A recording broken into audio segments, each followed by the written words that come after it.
What's up, my people? What's up, you guys doing? How you guys doing? Yeah, nigga, what's up, bro? How you guys doing? I hope you guys are doing great. Yeah, bro, come on, man. Let's watch the interview was granted by Nigeria Police after the protest. Understand?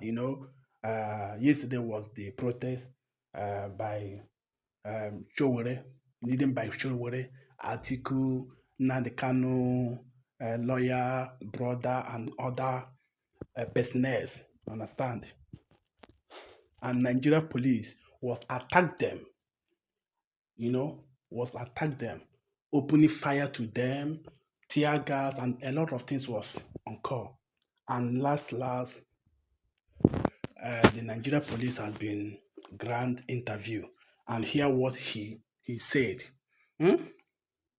Let's listen to him and see. By the way, the allegation that you fire live ammunition. So, what did they do to live ammunition? Did you want to kill them or what exactly? And then my question is tear gas the best way to disperse it? In this particular instance, after all words of proclamation, after all admonition fails, when the protesters remain adamant, then the minimal force we can use in this case is tear gas. What about water canisters? Are you not able to water cannons?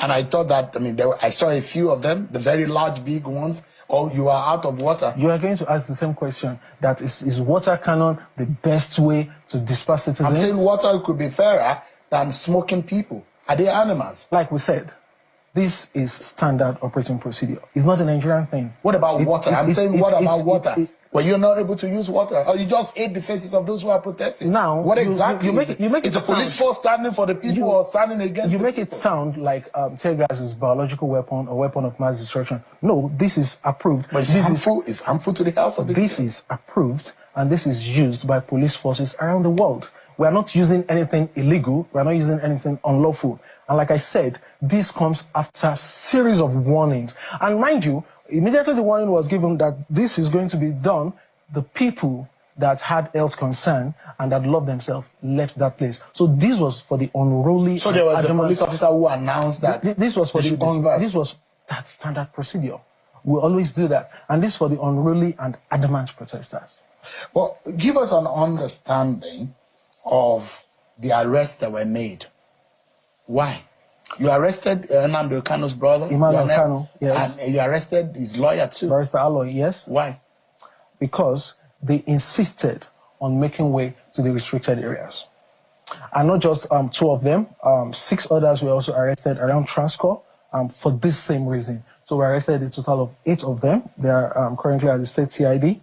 And once we conclude our investigation, just like we said in our statement, that anybody who violated that court order would be arrested, diligently investigated, and prosecuted. So once we conclude that, which we should tonight, then they'll be prosecuted immediately. In less than 24 hours, they will be facing the court.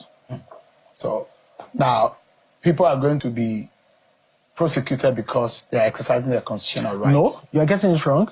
The question is that are they aware? Will any citizen be prosecuted for an offense he or she is not aware of? And that's why we're asking where is the court order? How many you went to court expertly to get the court order, but you never made it available to Nigerians. They were arrested not for carrying out their lawful duties, but for contravening a valid court order. A court order that was not made available to the public. The court order is there, and in our statement on Saturday, we mentioned the court, we mentioned the judge, we mentioned the court order number, we mentioned everything. We were so plain, we made it clear, and we also warned that anybody that contravened that court order would be arrested. We made it clear. So, is the police aware of a possible optics of what happened today? Whether or not the police is on the side of the people or on the side against the people? Is police aware and managing these optics? Well, I don't think it's as bad as you make it look. If you need, I make it look. As you're painting, I don't think it's as bad as you are painting. A couple of, in fact, this happened in Abuja, and one man carried a placard in Lagos, and a few people in Abia State, and that's all, no other states. So these people came out, and we tried our best. We managed the situation. I think we deserve commendation for this.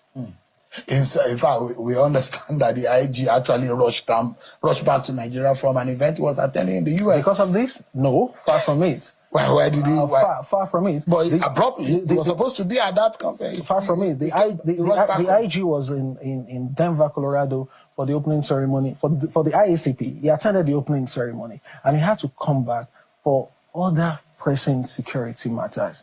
See, I'll tell you this. The IG has carefully selected sound officers, operationally sound officers to man strategic positions within the force, such that even if he's not in the country, if he's not around, the police will do what it's supposed to do to a very large extent. The IG does not micromanage people. And do not forget that his PhD thesis is in protests management. So he's an expert in this. There are standard operating procedures he has handed down to all his commissioners of police. So even if he's not in the country, things we move as they should. But he's back in the country, not for this, but for other pressing security concerns. But it's good that he's on ground so that he can see things for himself. Would it be about the coup?